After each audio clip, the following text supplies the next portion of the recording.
Welcome to another mini blog. আজ হলো রাখি। আমার তরফ থেকে সবাইকে রাখির অনেক শুভেচ্ছা আর অভিনন্দন।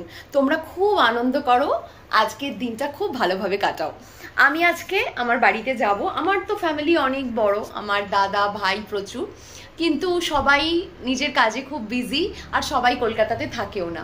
শুধু একজনকে পাওয়া গেছে, আমার সব থেকে ছোট ভাই, যে আমার ছোট কাকার ছেলে, তো ওকেই শুধু রাখি পরাবো আর আমার মেয়ে হচ্ছে ওর ভাইকে রাখি পরাবে। আজকে আমার বাড়িতে যাব। প্রতিবার চেষ্টা করি কিছু নিজের হাতে বানিয়ে নিয়ে যাওয়ার, সবসময় সম্ভব হয় না, আবার কখনো কখনো অর্ডারও দিয়ে ফেলি, বাট এবার ইচ্ছা আছে নিজে হাতে কিছু করে নিয়ে যাওয়ার। আগেরবারও নিয়েছিলাম নিজে হাতে কিছু করে, তো এবার ইচ্ছা আছে ফ্রাইড রাইস আর চিকেন করে নিয়ে যাব। তাহলে চলো দেরি না করে ব্লগটা শুরু করছি। আই হোপ আজকের ব্লগটা দেখতে তোমাদের খুব ভালো লাগবে। দেখো, আমাদের কমপ্লেক্সে আজকে খুঁটি পুজো হয়ে যাচ্ছে, মনটা তাই এত আনন্দ লাগছে। আজকে সকালবেলা, আজকে বৃষ্টিও হচ্ছে না, আজকে কি সুন্দর রোদও উঠেছে।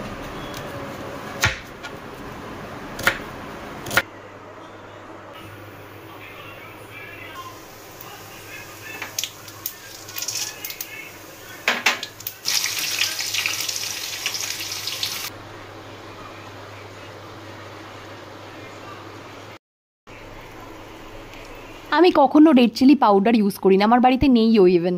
তো আজকে একটু কালারের জন্য এই অর্গ্যানিক রেড চিলিসগুলো, যেগুলো আমি ফোড়নে দিই, সেগুলোই একটু পেস্টে দিয়ে দেবো, জাস্ট কালার আসার জন্য।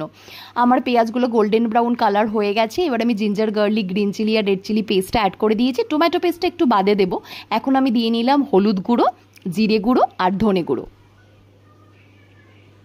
মশলাটা যখন একটু কষে গেছে, এখন আমি টমেটো পেস্টটা অ্যাড করছি। দেখো, মশলাটা বেশ ভালো করে কষানো হয়ে গেছে, তেলও বেরিয়ে গেছে।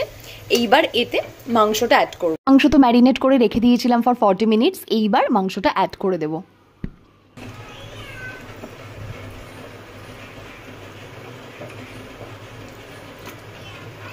মাংস প্রায় হয়ে গেছে।